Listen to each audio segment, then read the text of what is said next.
देखिए, बेसिकली आप लोगों को भी पता है कि मैं महिला सुरक्षा को लेकर के महिला मुद्दों पर मैं आवाज़ उठाती रहती हूँ, बात करती रहती हूँ। आज मुझे एक न्यूज़ पता चली है मीडिया के थ्रू। बल्लभगढ़ फरीदाबाद की एक पुलिस स्टेशन बल्लभगढ़ के अंतर्गत एक बेटी को एक मन चला, एक बहुत ही निर्दयी इंसान, जिसको कहेंगे अपराधी, दिन दहाड़े गोली मार देता है। आखिर ये घटनाएं क्यों हो रही हैं, इन पर विचार करने की आवश्यकता है। मैं 4-5 अभी मैंने लाइव आने के बाद जब ये आप लोगों को मैसेज दिया कि हम लाइव आएंगे, उसके किए हैं। मेरे पास साथियों सिर्फ हाथरस का केस नहीं है। मैं हर केस को अपडेट नहीं कर पाती हूँ फेसबुक पर। इसका मतलब ये नहीं है कि मैं सिर्फ हाथरस केस हैंडल कर रही हूँ। मेरे पास सैकड़ों मैटर हैं, हाथरस जैसे हैं और अदर नेचर की भी मैटर है, जिसमें रेप मैटर के साथ साथ 304B दहेज हत्या के भी मैटर हैं, क्रुएल्टी के भी मैटर हैं, डाइवोर्स के भी मैटर हैं, मर्डर के भी केसेस हैं, बहुत सारे केसेस हैं। आज में न्यूज जब मैंने देखा कि एक तरफा प्यार में युवती की हत्या, दूसरा मैं मैटर डिस्कस करूंगी, ये हो गया बल्लभगढ़ फरीदाबाद हरियाणा का मैटर। एक मैटर मैं डिस्कस करूंगी आंध्र प्रदेश में 2017 में 9 अगस्त को एक बेटी सुगाली प्रीति, जिस आवासीय विद्यालय में रह करके वो अपनी पढ़ाई पूरी कर रही थी, वहां पर जो ड्रेसिंग रूम होता है जिसमें कपड़े बदले जाते हैं, उस कमरे में उस बेटी के साथ गैंग रेप किया जाता है। 15 साल की बच्ची है वो। गैंग रेप करके उसको मार दिया जाता है और उसको टांग दिया जाता है। साड़ी से उसके गला बांध करके टांग दिया जाता है और इस तरीके से टांगा जाता है कि यहाँ से साड़ी को लपेटा और यहाँ पर उस साड़ी में कुछ कपड़ा लगा दिया अलग से, जैसे लगे कि उसने फांसी लगाई है। 2017 का मैटर है। स्कूल प्रशासन के 3 लोगों को गिरफ्तार किया जाता है। रेप की पुष्टि हो चुकी होती है, उसके बावजूद भी 8 दिन के अंदर उन दोषियों को बेल मिल जाती है। वो लोग खुले छूट रहे हैं। इस केस में कुछ नहीं। वो परिवार आंध्र प्रदेश से दिल्ली मुझसे मिलने आया। मैं उस टाइम लखनऊ गई हुई थी। 3-4 दिन उस परिवार ने मेरा इंतजार किया। उस बेटी की माँ हैंडीकैप्ड है। उनका अगर आप लोग सर्च करेंगे सुगाली प्रीति, तो वो पूरा मैटर आंध्र प्रदेश वहाँ की लोकल मीडिया में है। लेकिन 2017 के बाद भी उस केस में आज तक कुछ नहीं हुआ है। उसके अलावा हम बात करें दमोह मध्य प्रदेश का ये मैटर है। आप लोगों को याद होगा, करीब ये अप्रैल की बात है, लॉकडाउन के टाइम ही 8 साल की बेटी के साथ रेप किया गया था। उसकी आंखों को फोड़ने की कोशिश की गई थी। बाई चांस वो बच्ची बच गई। जबलपुर हॉस्पिटल में उसका ट्रीटमेंट चला। उस केस को हम देख रहे हैं। उनके पिताजी से मैं कांटेक्ट में हूँ। अभी तक उस केस में चार्जशीट फाइल नहीं हुई है।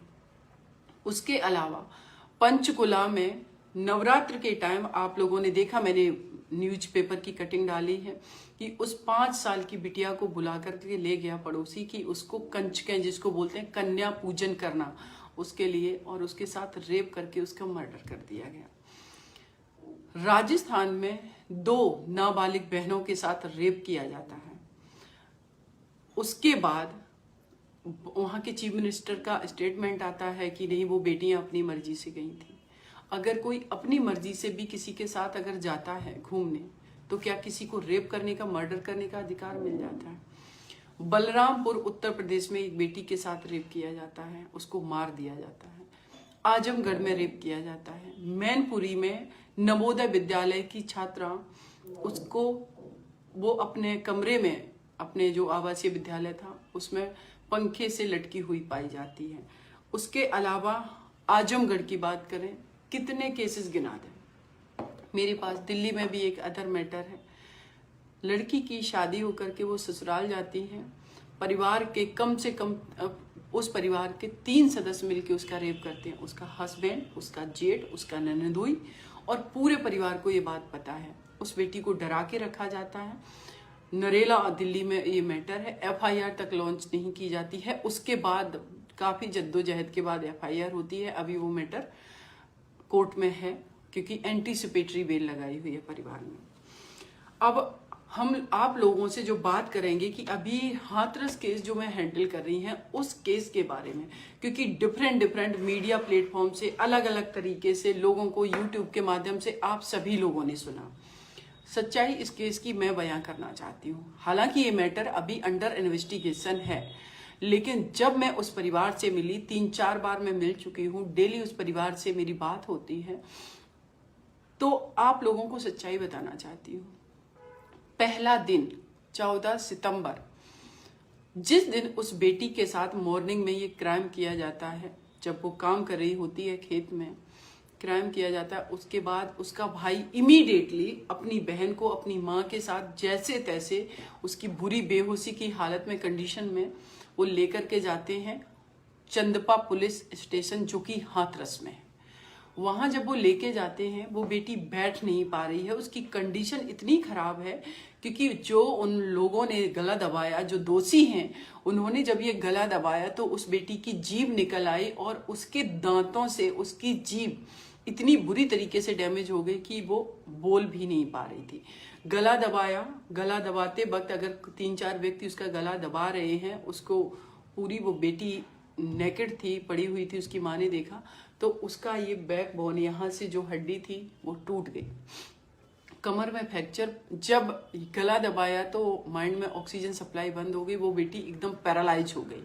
जब वो इतनी बुरी कंडीशन में वो बेटी बैठ नहीं पा रही है, और वहां पर जब वो लोग चंदपा पुलिस स्टेशन में लेके गए तो पहली पुलिस की ड्यूटी थी कि उस बेटी को इमीडिएटली प्राइवेट जो पुलिस का व्हीकल होता है उसमें ले जाएं, जो भी नियरेस्ट हॉस्पिटल है उसमें इलाज कराएं, उसका बयान दर्ज करें, उसके बयान के आधार पे एफआईआर दर्ज करें।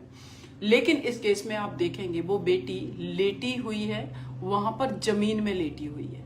मतलब हम 21st सेंचुरी में जी रहे हैं, आसमान में उड़ने लगे। एक पीड़ित बेटी जिसके साथ रेप हुआ है, उसको जमीन में थाने के प्रीमाइसेस में, कैंपस में आप लिटाए हुए हैं, कोई उसकी तरफ ध्यान नहीं दे रहा है, ना उसका स्टेटमेंट लिया जा रहा। वो तो जो वीडियो है वो किसी और ने बनाया, और उस वीडियो को मैं कहूंगी जितने लोग मेरे साथ जुड़े हैं, और साथ ही साथ मैं ये भी कहूंगी कि जो भी मेरे साथी जुड़े हैं उनसे मेरा अनुरोध है कि आप लोग, करीब 2100 लोग मेरे साथ में जुड़े हैं, आप लोग शेयर जरूर कीजिएगा, सच सबके सामने पहुंचे, सारी चीजें सबको पता चले, तो हमारे इस लाइव को आप लोग शेयर जरूर कीजिए, मेरा इतना आप लोगों से अनुरोध है।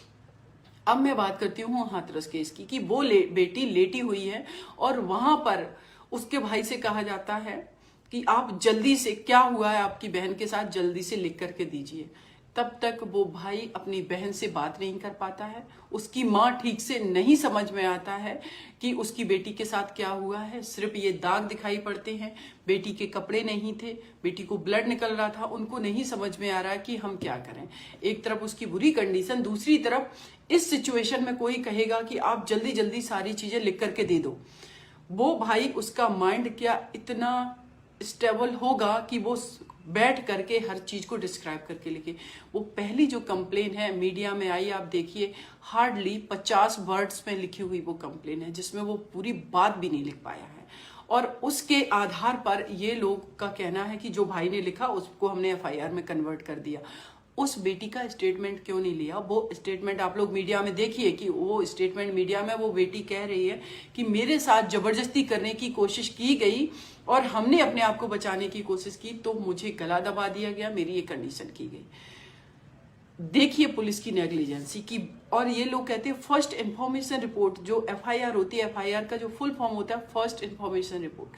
फर्स्ट इंफॉर्मेशन रिपोर्ट का मतलब तो ये भी होता है कि अगर हम रोड से निकल रहे, कोई व्यक्ति अगर रोड के किनारे बुरी कंडीशन में पड़ा हुआ है, तो मैं आगे अगर थाना है, मैं वहां जाकर के बोल देती हूँ कि कोई व्यक्ति पड़ा हुआ है, आप लोग जाकर के देख लीजिए, उसकी बुरी कंडीशन है। इसको क्या आप फर्स्ट इंफॉर्मेशन रिपोर्ट मांगेंगे? वो हमने उनको इन्फॉर्म कर दिया, लेकिन जब तक उस पीड़ित व्यक्ति से आकर के बात करके उससे पूरी डिटेल में जानकारी नहीं ली जाएगी, तब तक वो जो एफआईआर आप लिख रहे वो अनकंप्लीट एफआईआर है। इस केस में भी वही हुआ, बिना पीड़िता से बात किए एफआईआर लॉन्च हो गई और कह दिया गया रेप नहीं हुआ है। उसके बाद जब वो बेटी को होश आता है, वो और हाँ, देखिए, जब उसका ब्रदर वो लिख करके दे देता है तो उस बेटी को उसका परिवार कहता है मेरी बच्ची को आप हॉस्पिटल में भेजिए, गाड़ी कर दीजिए। कहते गाड़ी नहीं है, जो कॉमन ऑटो होते हैं जिसमें ऑलरेडी 4-5 लोग बैठे हुए हैं, उस ऑटो में उस बेटी को उसकी माँ उसकी बहन बैठालती है, जैसे तैसे कोशिश करती है, जो कि बैठने की कंडीशन में नहीं है, जिसकी बैकबोन डैमेज हो चुकी है, और उस बेटी को बैठने के लिए कंपेल किया जा रहा है, जो बेहोश की अवस्था में। ये हमारा सिस्टम है, इस सिस्टम से हम उम्मीद करते हैं कि जस्टिस मिलेगा। उसके अलावा अगर हम बात करें आगे, जब वो वहां पर सरकारी अस्पताल में ले जाया गया, देखा गया उस बेटी को कि वहां पर उसकी बुरी कंडीशन, रेफर कर दिया गया अलीगढ़ मेडिकल कॉलेज में। और अलीगढ़ मेडिकल कॉलेज की जो रिपोर्ट्स हैं वो रिपोर्ट्स मेरे पास हैं। बाद में जब ये ट्रायल का मैटर होगा, वो सारा ट्रायल में उन चीजों पर बात होगी। जब मैं इस केस को 20 तारीख से ही फॉलो कर रही थी, 29 को इस पीड़िता की डेथ हो गई, इस बिटिया की हाथरस यहाँ पर सफदरजंग हॉस्पिटल में। लेकिन उससे पहले ही हम केस को हैंडल कर रहे थे, इसको बातचीत कर रहे थे परिवार से। मेरी 27 को बात हुई थी। 20 तारीख से जो भी वहाँ SHO था उससे बात हो रही थी, दरोगा और जो भी वहाँ पर CO थे उन सब से बात हो रही थी। मैं अपडेट ले रही थी, जैसे कि मेरे संज्ञान में जो भी मैटर आते हैं मैं पूरी एक फाइल तैयार करती हूँ, लिस्ट बनाती हूँ कि कहाँ पर उस केस में क्या हुआ। अगर प्रॉपर FIR लॉन्च हो जाती, सब कुछ हो जाता, तो मैं इंटरफेयर नहीं करती हूँ। अगर ये सारी चीजें नहीं होती हैं तो मैं SHO, CO, SP, DIG, DGP, even की उत्तर प्रदेश के चीफ मिनिस्टर या किसी भी राज्य का मैटर हो, वहां तक मैं बात करती हूँ। और ऐसे एक नहीं, मेरे पास सैकड़ों मैटर है।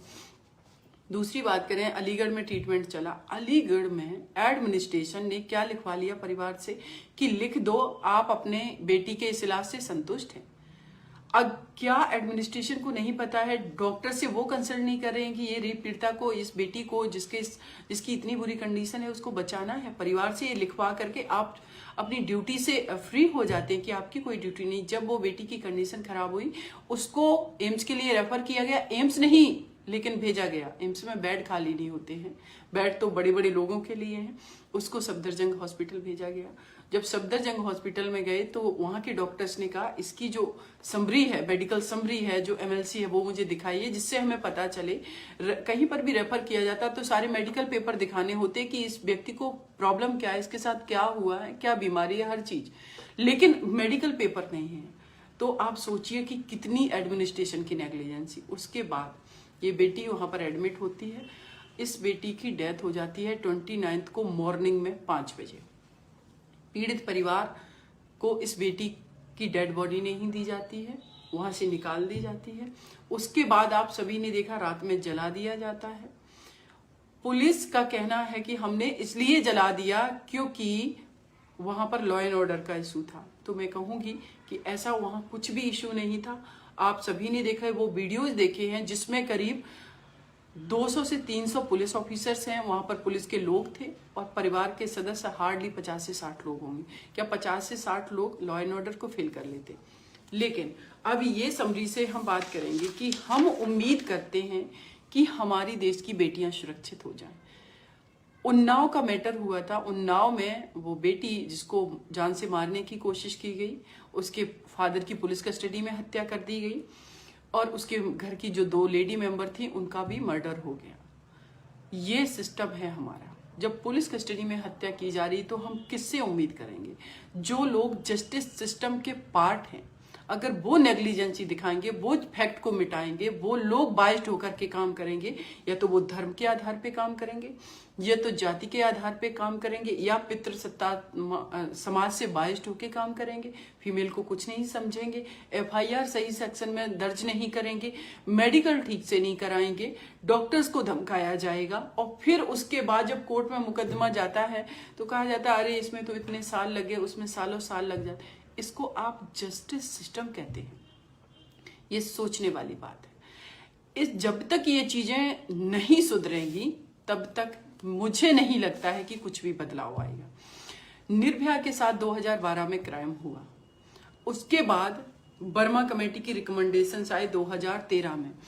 देखिए साथियों, वर्मा कमेटी की जो रिकमेंडेशंस आए वो ये आए कि आखिर जब महिलाओं के साथ इतना अपराध हो रहा है तो क्या क्या बदलाव होने चाहिए, क्या नए कानून बनने चाहिए। बर्मा कमेटी की रिकमेंडेशंस आई, उन्होंने बहुत सारी चीज़ों की बात की। उन्होंने कहा, उस बर्मा कमेटी में जो कहा गया वो ये कहा गया कि अगर कोई पुलिस ऑफिसर एफआईआर दर्ज नहीं करता, अपनी ड्यूटी ठीक से नहीं करता, तो उसके अगेंस्ट सिर्फ उसको सस्पेंड नहीं किया जाएगा, उस व्यक्ति को उसके खिलाफ भी एफआईआर लॉन्च्ड होगी सीनियर ऑफिसर के परमिशन से, और उस पर भी ट्रायल चलेगा, उसका भी कन्विक्शन होगा। मतलब उसको सिर्फ सस्पेंड नहीं किया जाएगा, जैसे कि हाथरस केस में 2-3 ऑफिसर को सस्पेंड कर दिया गया, आज सस्पेंड हुए, कल बहाल होकर के आ जाएंगे। ये क्या कोई पनिशमेंट है? सस्पेंड नहीं होंगे। बर्मा कमेटी का कहना है उन पे ट्रायल चलेगा, उनका कन्विक्शन होगा, उनको सजा मिलेगी, वो जेल काटेंगे और नौकरी से तो जाएंगे ही तो जाएंगे। लेकिन आज तक ये रिकमेंडेशंस लागू नहीं हो पाए। आप कितने भी कानून बना लीजिए, अगर वो कानूनों का प्रवर्तन नहीं कराएंगे, उनको लागू नहीं कराएंगे और उनके लिए अगर सही मशीनरी डेवलप नहीं करेंगे, ईमानदारी से लोग काम नहीं करेंगे, संवेदनशील नहीं होंगे, इनकी लायबिलिटी फिक्स नहीं होगी, इनकी जिम्मेदारी, इनकी उत्तरदायित्व फिक्स नहीं किया जाएगा, तब तक बदलाव संभव नहीं है। इसीलिए 2012 में निर्भया के साथ क्राइम होने के बाद क्राइम रुके नहीं है। हाथरस में उस बेटी के साथ क्राइम होने के बाद अभी भी क्राइम नहीं रुके हैं, और आगे कितनी और बेटियों के साथ क्राइम हो रहा है, कोई नहीं रोक पा रहा है। मैंने देखा कि दिन दहाड़े उस बेटी को बल्लभगढ़ पुलिस स्टेशन के अंतर्गत कैसे व्यक्ति गोली मार करके चले जाते हैं, उनको बिल्कुल डर नहीं है। और देखिए, जब इस तरीके का क्राइम होता है तो स्टेटमेंट देखिए, पेपर भी छाप रहा है, क्या लिख रहा है, एक तरफा प्यार में। ये एक तरफा प्यार क्या होता है? अगर कोई किसी को पसंद करता है और वो व्यक्ति उस दूसरे व्यक्ति से जो उसको पसंद नहीं कर रहा उसे जबरदस्ती कर रहा, चाहे वो लड़का हो या लड़की, तो उसको मार देने का अधिकार है क्या? मैं देख रही हूँ उस पूरे वीडियो को, आप सभी ने देखा होगा कि अगर वो बेटी, मैं देख रही हूँ एक लड़की दूसरी जो वहां पर लड़की है उसके पीछे छुपने की कोशिश करे और वो उसको जबरदस्ती खींच के कार में ले जाने की कोशिश कर रहा है। अगर वो बेटी सक्षम होती, हेल्दी होती, फिजिकली स्ट्रांग होती, मेंटली स्ट्रांग होती, डेयरिंग होती, डरती नहीं, तो मुझे लगता है कि एक बार अगर वो उसके ना प्राइवेट पार्ट पे लात मारती ना जोर से, तो शायद वो व्यक्ति 25 मीटर की दूरी पर गिरता जाकर के और फिर वो कट्टा लेकर के वो उसी को शूट कर देती। इस तरीके की अपनी बेटियों को बनाना है, नहीं उनको बनाना है इनोसेंट।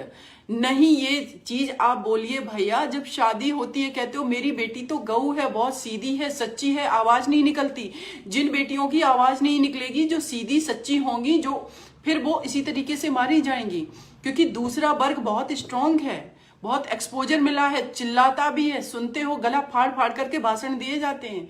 कौन देता है ये भाषण? किसका बनाया हुआ ये समाज है? इसमें स्त्रियों की जगह कहाँ है? तो मेरा अनुरोध है, जितने लोग इस हमारे लाइव में जुड़े हुए हैं, अपने परिवार की हर बेटी को स्ट्रांग बनाइए, उसको इतना स्ट्रांग बनाइए कि जो बल्लभगढ़ में हुआ ऐसा तो कोई किसी बेटी के साथ कर ही ना सके।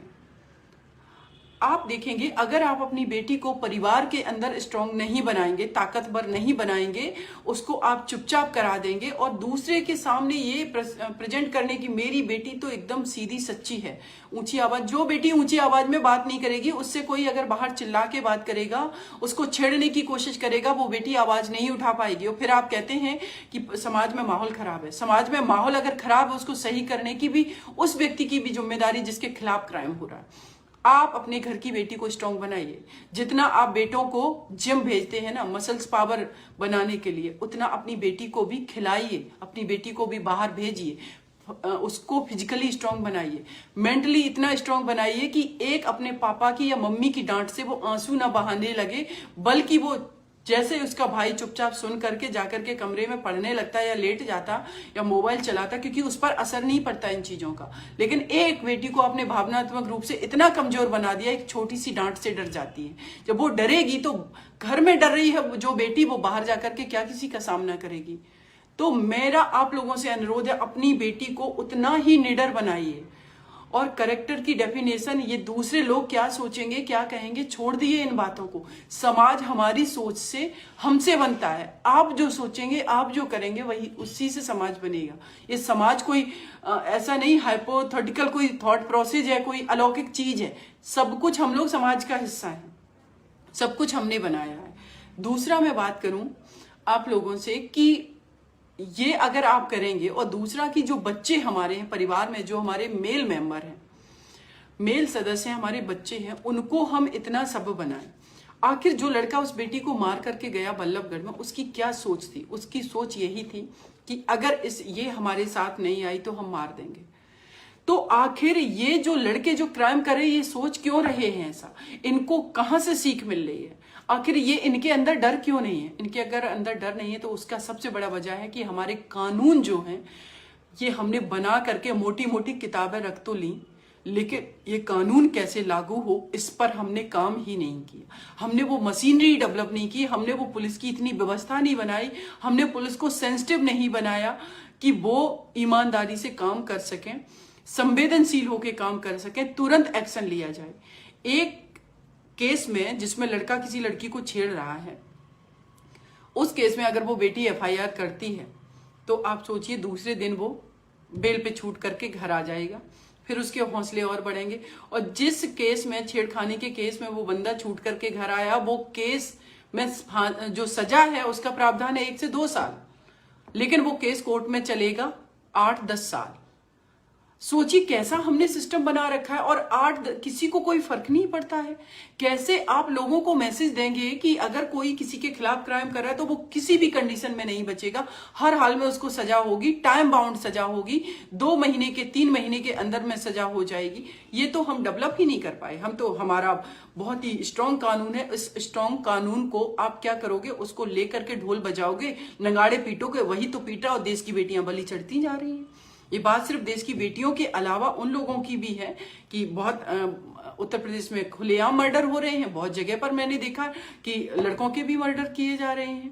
अभी एक बिहार का कोई मैटर है, मुंगेर का किस जगह का है, मैं जगह का नाम भूल रही हूँ, पूरे परिवार को लोग खत्म कर देते हैं। इस तरीके का ये आखिर पनप क्यों रहा है? हमें इस पर विचार करने की आवश्यकता है।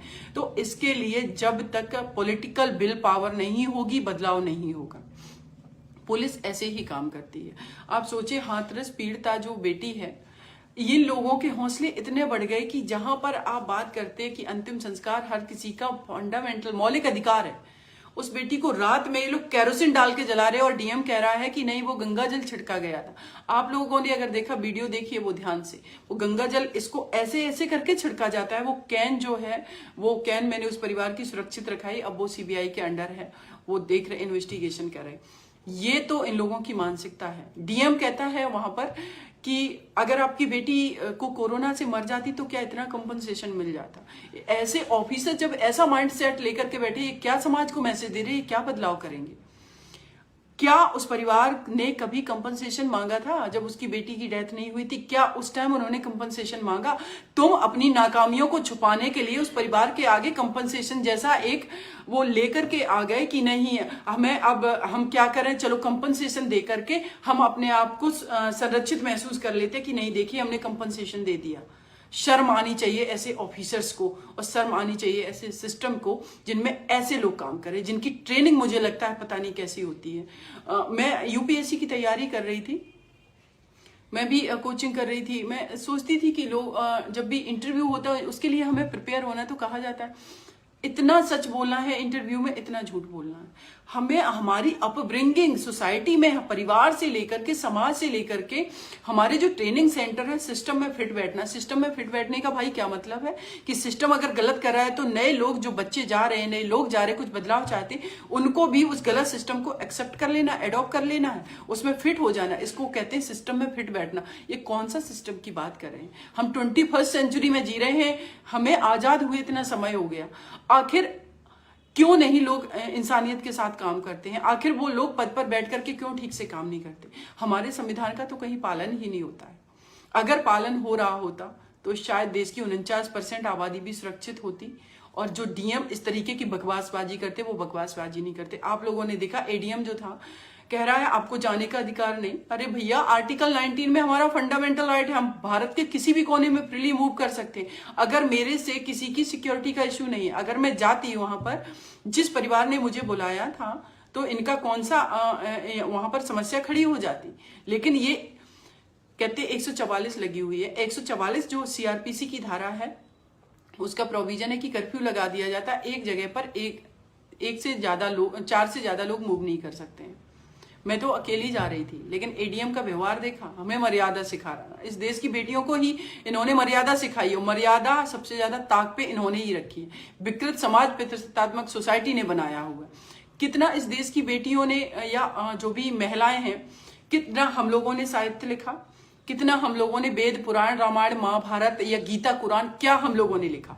सब कुछ आप लोगों ने लिखा है। सब कुछ पुरुषों के द्वारा लिखा गया है। पूरा सिस्टम पुरुषों के द्वारा बनाया गया है। फिर इस सिस्टम में इतनी कमियां क्यों हैं? क्योंकि आपने अपनी सर्वश्रेष्ठता सिद्ध करने के लिए स्त्रियों को दोयम दर्जे का बना दिया। आपने उसको देवी बना दिया, दुर्गा बना दिया, सती सावित्री बना दिया, इंसान कभी नहीं बनने दिया। तो ये जो लड़ाई है साथियों, ये आपके परिवार की बेटी के लिए भी मेरी लड़ाई है। उसको सक्षम बनाइए, उसको आगे बढ़ाइए, उसको इस काबिल बनाइए। ये सिस्टम सुधरेगा और हम सब लोग मिलकर के ठीक करेंगे इन चीजों को। मेरा यही अनुरोध है कि आप लोग अपने परिवार में अपनी बेटियों को स्ट्रॉन्ग करिए, और जहां पर हो सके कुछ भी हो, अगर एफआईआर दर्ज कराने जाते तुरंत वीडियो बनाइए। अगर ये लोग दर्ज नहीं करते, उनका स्टेटमेंट जो भी पुलिस का है उनका रिकॉर्ड कीजिए। ये आपको लड़ाई लड़नी पड़ेगी, फाइट करनी पड़ेगी, निरंतर बदलाव तभी होगा। अगर आप शांत बैठ गए तो उनके हौसले और बढ़ते हैं। और मैंने तो सुना है, मैं कई लोगों से डिस्कशन करती हूँ कि एक हमारे इसमें स्टेटमेंट चलता है कि 99 अपराधी छूट जाएं, एक निर्दोष को सजा नहीं होनी चाहिए। अरे भैया, शर्म आनी चाहिए। कैसे कैसे दकियानूसी स्टेटमेंट को लेकर के आज तक आप ढोते फिर रहे हो। इसीलिए तो 99 अपराधियों को छोड़ते हो एक निर्दोष के चक्कर में, और वो 99 छूट करके अगेन क्राइम करते हैं, और वो इस सोसाइटी में मैसेज देते हैं कि कोई कुछ नहीं उखाड़ सकता, कोई कुछ नहीं बिगाड़ सकता। ये हमने सिस्टम बना रखा है। तो मेरा आप लोगों से अनुरोध है कि जनता में बहुत पावर होती है, ये सब कुछ बदलाव संभव कर सकती है। इस देश के सिस्टम को सुधरना होगा। चाहे वो आपके घर की बेटी हो, मेरे घर की बेटी हो, चाहे वो हाथरस की बिटिया हो, चाहे वो बलिया की बिटिया हो, चाहे जम्मू कश्मीर की कठुआ की वो बच्ची हो, कोई भी बेटी हो, किसी भी घर की हो, आपका समाज पीछे जा रहा है, आपका देश पीछे जा रहा है। क्योंकि देश की 49% आबादी आज अपने बेसिक राइट्स के लिए फाइट कर रही है, उनके मौलिक अधिकार नहीं है। आज मेरे पास कई एक पत्रकार लोग आए तो कहने लगे कि मैडम आप तो इसी तरीके के केसेस करती हैं। मैंने कहा एक नहीं, मैंने उनको डिस्कस किया बहुत सारे केसेस। मैंने कहा इसके पीछे मैं एक वजह जानना, आपसे एक सवाल करना चाहती हूँ। आप पत्रकार हैं, बहुत अच्छे चैनल में वो पत्रकारिता करते हैं, नाम नहीं लूंगी, क्या आपकी बेटी सुरक्षित है? बोले मैडम मैं अपनी बेटी को अपने से 500 मीटर दूर भी अकेला नहीं भेजता हूँ। ये दहशत है लोगों के अंदर। एक लेडी मुझे मिली, मैं अपने दोस्त के घर मिलने गई थी, उनको नीचे पता चला कि सीमा मैडम आई हुई हैं जो एडवोकेट है। उन्होंने मुझे देखा, काफी पसंद करती, वो मिलने आ गई। तो कह रही है मैडम जब मैं अपनी बच्ची को स्कूल बस में भेजती हूँ, दोनों बच्चियों को, जब तक वो वापस नहीं आ जाती, देख नहीं लेते, तब तक खाना खाने का दिल नहीं करता। इतना डर है कि पता नहीं किस पल कहाँ ना क्या हो जाए। शाम को थोड़ी सी लेट होते हैं बच्चियां आपकी, आपको डर रहता है। ऑफिस से अगर लेट होती है बेटी तो आपको डर होता है। स्कूल कॉलेज से लेट होती है तो डर लगता है। मैं रात एडवोकेट हूँ, मैं रात में निकलती हूँ, सामने से देखती हूँ 4 अगर पर्सन आ रहे हैं तो अंदर से डर होता है। आखिर ये डर देश की बेटियों के लिए हम लोगों ने क्यों बना रखा है?